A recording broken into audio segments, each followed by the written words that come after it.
Rock! Think you're first, old man. Tickety tick tock tock tock. Good afternoon, YouTube. Big 7170 coming at you for a lovely, still got my blinker on, a lovely Saturday afternoon going into evening. A very chillaxed vlog. No mountain passes today, boys and girls. Nope, nope, nope. We're just gonna take a nice, easy cruise through this neighborhood and then maybe get on the highway. And I'm gonna tell you a story. It's story time. You guys like stories, don't you? Of course you do.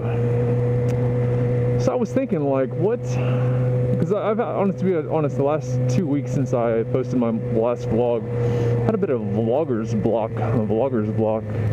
Like, I've been waiting to come back for so long, and then finally it happened, and I was like, oh shit, I'm back on 2 wheels and I'm vlogging again. And it was like this massive release of information, and then nothing.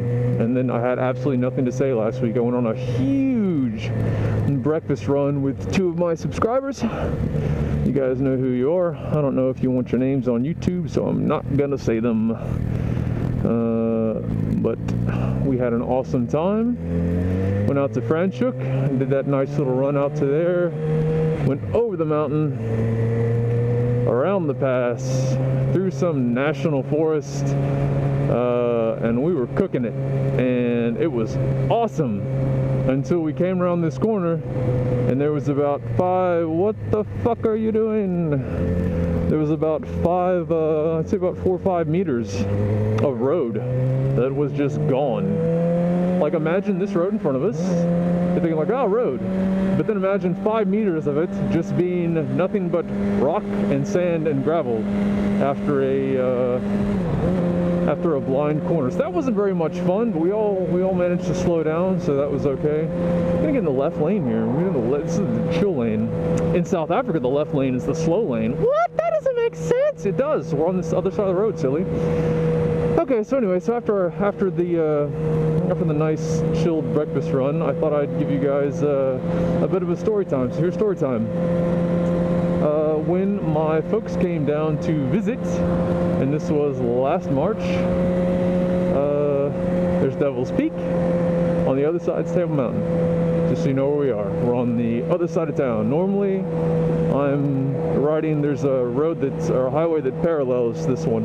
All the way over there on the other side. That's normally where I take you guys. But I thought, fuck it. We'll take this way this time. But anyways, my folks came down. My dad and I were like, well, if now's not the time, I don't know when is. So we decided to go shark cage diving. And I'm not talking about like little Caribbean shark cage diving. I'm not talking about like little white tips and shit. In South Africa, we have man-sized sharks. We have big sharks, just like the Aussies and the guys on the West Coast. In the U.S., we've got great whites, big motherfucking great whites. And so we thought, oh, fuck it, we'll go and do a great white dive. And give you a little background, like when I was growing up as a kid, I fucking love sharks. Like, I had all kinds of books, and I loved Shark Week, and you know, like when you're a kid, you have a thing. Well, like my thing was sharks.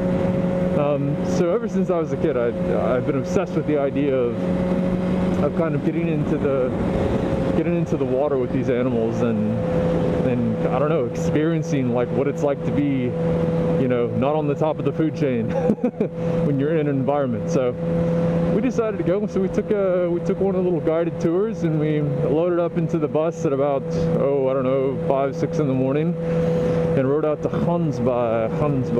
I'm probably giving too much to the, but I'm not Afrikaans, so you're gonna have to forgive me. Gansbaai. So we went to Gansbaai. A little bit quicker than this. That's it. So we went out to Ansbach, and we got loaded onto the boat, and inevitably the waves are pitching massively, and and I'm thinking, oh Jesus, maybe I don't know, maybe I should have taken some Dramamine. But I'm so hopped up on like excitement and anticipation for this thing that's, you know, I didn't let it bother me.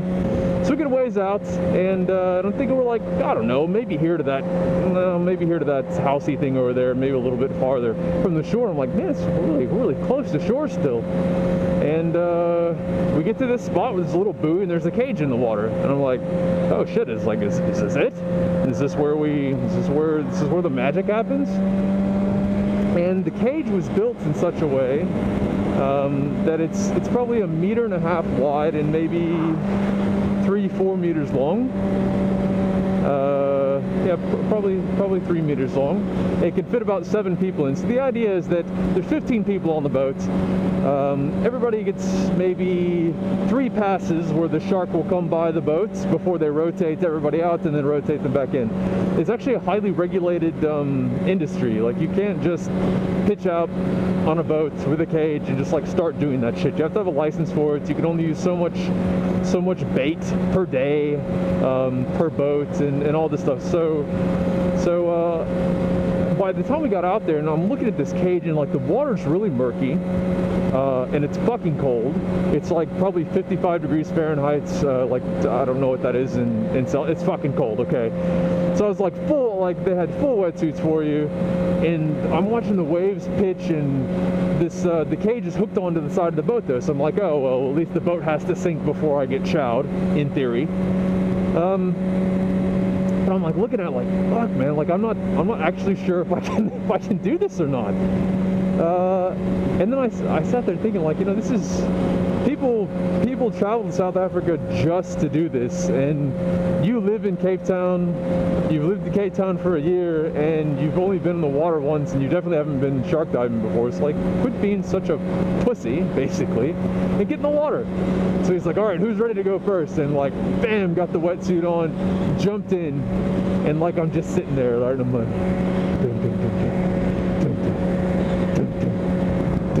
and I'm like looking around, and they've got this tuna head on a balloon, but bros, it's like there, it's like right in front of me, dum, dum, dum, dum. And I'm kind of thinking like, shit man, I'm really starting to get nervous. And then he basically said what we'll do. So we didn't have any regulators or anything like that. We just had masks on. And so the idea is that you get into you get into the water, and you prop your feet on the back of the cage, and you hold on to the top of the cage, and when he says down, you fucking shove yourself underwater, and ideally the shark will be there, because he can see the shark a lot better than you can, because the visibility is low, and he can see when it's coming for the bait. So when it comes for the bait, and it eventually does, like a fucking missile out of nowhere, like the most ninja Animal Kingdom, Animal Planet, Shark Week, air jaw shit you have ever fucking seen in your life. The shark like, whoa! And so with the delicious, oh, what a view of Devil's Peak, fucking fantastic city. So with the tuna head right there, so what does the guy on top of us behind us do? Of course, he fucking pulls the tuna head towards the cage. So now you've got this 2.5-ton killing machine, prehistoric fucking apex predator, bashes into the side of the cage, and like the whole length of the shark, like, whoa, doo-doo, doo-doo, doo-doo, like slow motion right in front of me. I nearly shit my pants. Like, I have never felt so much of a rush of adrenaline and awe, but I wasn't scared. It wasn't like a scary feeling. Where am I going now? We better go back this way. I think the mountain's really windy at the moment. I don't want to get caught on the side of it. I have never had such an intense feeling of adrenaline and awe, but it wasn't fear. I wasn't afraid of the shark. I wasn't thinking, oh shit, it's gonna eat me. It was just to be in the presence of this. I can't even describe it. It was probably one of the top experiences of my entire life.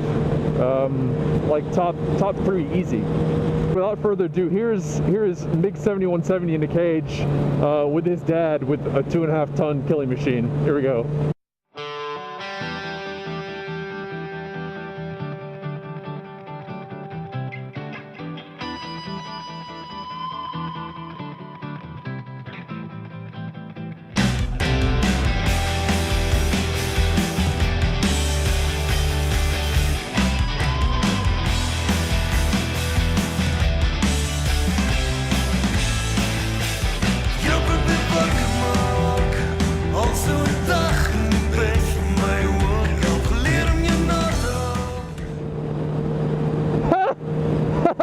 How nuts was that?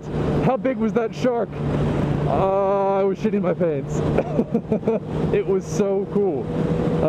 Even with the seasickness that I eventually got on the way back in, and I didn't hurl. That's the closest I've ever come to throwing up without actually throwing up. And even with that, and with the pitching seas and the murky water, and it was cold, even with that, it was one of the best experiences of my life. Weeb sent me a PM the other day, and I think he's actually thinking about coming down this side. And he was asking what shark adventurers I used or whatever to do my little adventure thing for. And I don't remember. And to be honest, it doesn't really matter. You're gonna see sharks. They guarantee you're gonna see sharks. They never go out and don't see sharks. If you don't see anything, they give you your money back. But if you come down to Cape Town, and nay, I say even if you come to South Africa, you've got to make a plan to get in the water with these animals. It was awesome. Woo. This is my evening commute home. This is what I look at every day on the way home. It's fine though. It's fine. You're panicking. You think, look at the road. I'm looking at the road through my peripheral. It's fine. It's fine. So anyways, I know I don't know how long that vlog was, and I'll probably edit it down a bit. All right, so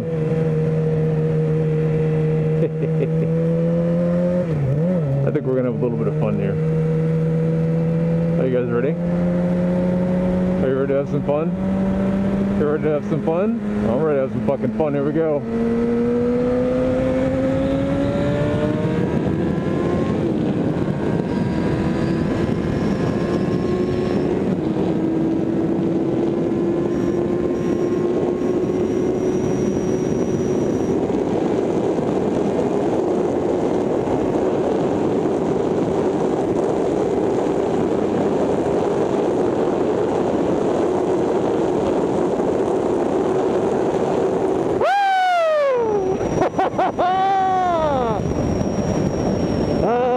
Okay, no, seriously, I'll catch you on the flip side now.